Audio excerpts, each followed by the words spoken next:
Wait on the Lord. Be of good courage, and he shall strengthen your heart. Wait, I say, on the Lord. Welcome back. I'm Carissa, and this is Carissa's Confirming Corner. And today we're going to talk about how to wait on the Lord. Now, I know that's something we hear very often. Wait on the Lord.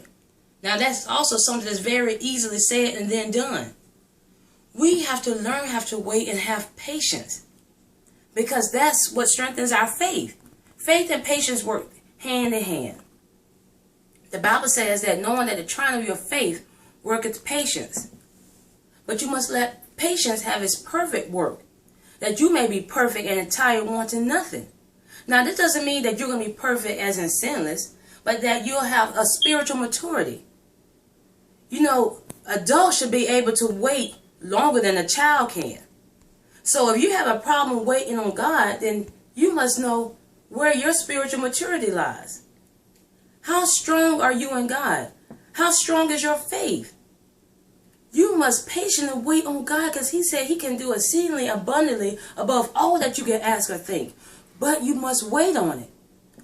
He also tells us that he prepares a table before us in the presence of our enemy. He anointed our head with oil, and our cup runneth over. Now, if he's preparing a table for us, we must patiently wait for him to prepare the meal. Not all meals can be prepared in 5 minutes. You won't always be fed as soon as you're hungry. How can you build faith if you're fed every time as soon as there's need? You must learn how to wait.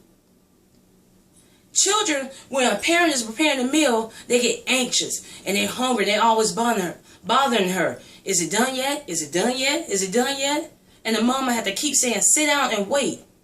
But if adults know if it's a really good meal, they're going to patiently wait on it. And they're going to do what they can to wait for that meal, whether it's snacking on crackers or something. But they're going to wait on that meal. Now, if God's preparing the table for you, you got to be at the table. The devil is trying to get us to leave the table, to distract us, because he knows that we're born to be impatient. So he's going to distract you with other things that looks more appealing. Hey, won't you eat this cake? Go ahead, you can eat this cake and still be able to eat dinner. But how many of you know that if you eat something such as cake, it will spoil your appetite, and you will no longer want the food that's being prepared? The devil knows this. He knows that he can distract you with something that will deter you from getting what God has for you, that you will no longer want or even want to wait for what he has. You must stay at the table. Now, he said he's going to prepare it in front of your enemies. Now, while you're waiting at the table, we're known to have conversation while we're waiting. You should be witnessing. The enemies are watching you, seeing how well you're handling your problems, how well you're handling temptation. Often, when we're going through something, we're stressed and worried and about to pull our hair out. The enemy is watching that. They're like, if you're so-called saved, why are you stressing? We must not stress. We must patiently and willfully wait on God. Now, every time we're about to eat, we shouldn't just pray right when the food is presented to us. Often, especially in church settings, we have a prayer in anticipation of the meal.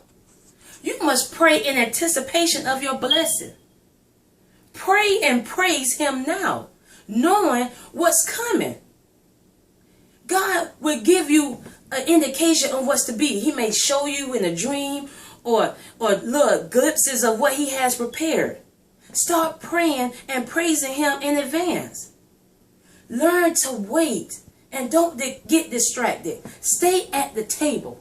I challenge you to learn how to wait on God, to be patient, to witness while you're waiting, to be supportive of other people that are getting blessed, they are eating before you, because you know what God has prepared for you. For when you wait on what God can do, it's way bigger than what you can ever do. I pray that this was a blessing to you.